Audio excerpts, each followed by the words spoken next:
Bonjour à tous, c'est Philippe Guillouard de Trek Eco, Survie, Aventure.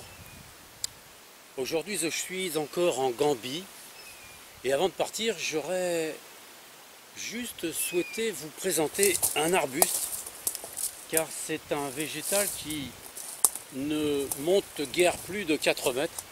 Ici vous voyez ce qu'on a un petit peu dans mon entourage ne dépasse pas les 2 mètres, mais c'est par contre un arbuste qui a en Afrique une importance assez considérable parce que cette plante fait partie des premières plantes que les praticiens ont commencé à utiliser. D'ailleurs, on retrouve dans l'utilisation de cette plante nombreuses personnes faisant partie de divers pays le long de la ceinture sahélienne. Cet arbuste que vous voyez ici forme des petites feuilles qui sont ovales avec un bout arrondi.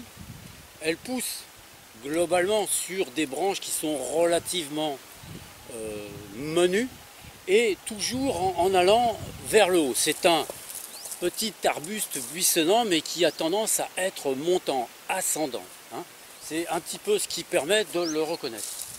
Les feuilles poussent par paire en général et le long de la branche jusqu'au bout. Alors c'est une plante qui forme un petit peu plus tôt dans l'année, c'est-à-dire au mois de mars. Quand je suis venu au mois de mars, cette plante qu'on appelle le Nguer en Wolof est une plante qui au mois de mars forme des petits pompons qui sont jaunes, très jolis à voir, qui seront les fruits que donnera ce petit arbuste. Alors ce sont des tout petits fruits de rien du tout. En général ce ne sont pas d'ailleurs les fruits qui sont recherchés sur cet arbuste, mais les feuilles.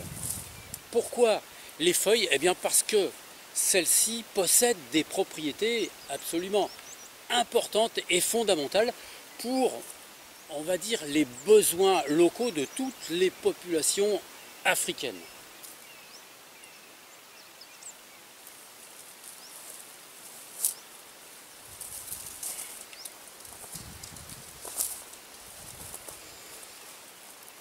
L'utilisation de la plante est relativement simple et acceptable par la majorité des populations.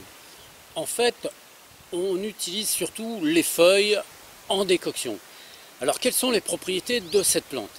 Cette plante possède des propriétés surtout à pouvoir nettoyer le système bronchopulmonaire. Autrement dit, elle est réputée dans toute l'Afrique pour permettre de calmer et de soigner toute forme de bronchite, d'asthme, de tout ce qui est lié à un encombrement de la partie haute de l'organisme.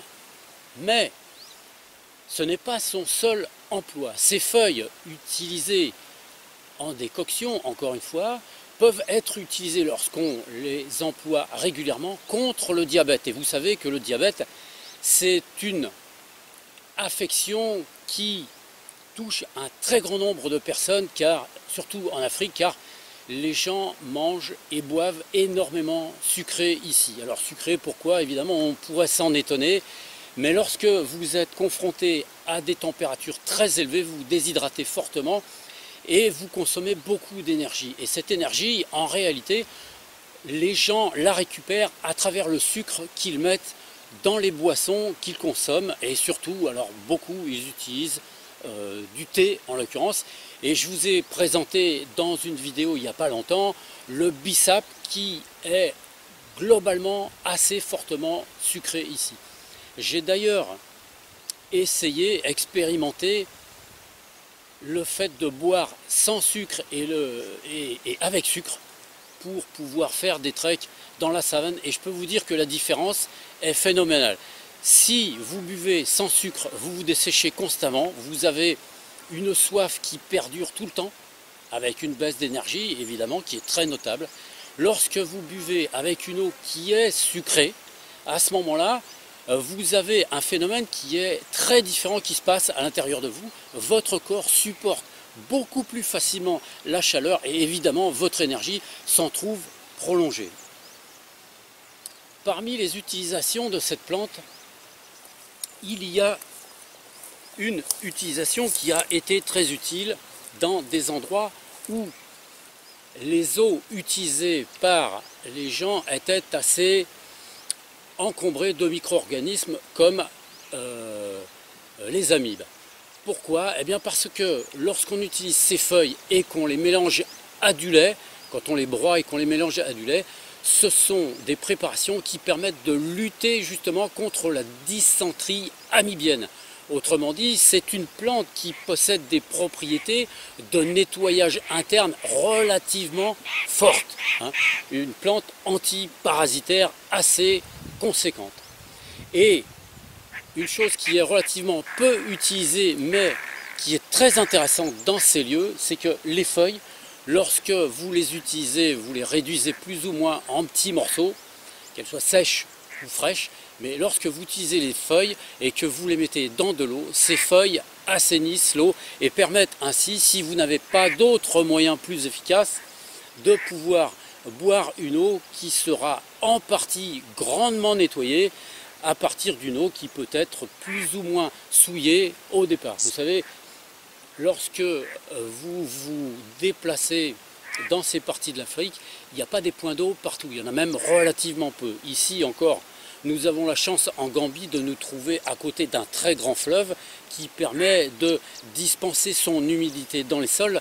Et il y a des puits ici un petit peu partout. Néanmoins, lorsque vous remontez un tout petit peu plus haut vers le Sénégal, ces possibilités sont tellement amoindries qu'il n'y a pas de point d'eau. Et il est important de pouvoir trouver un moyen de nettoyer l'eau que vous pouvez éventuellement récupérer.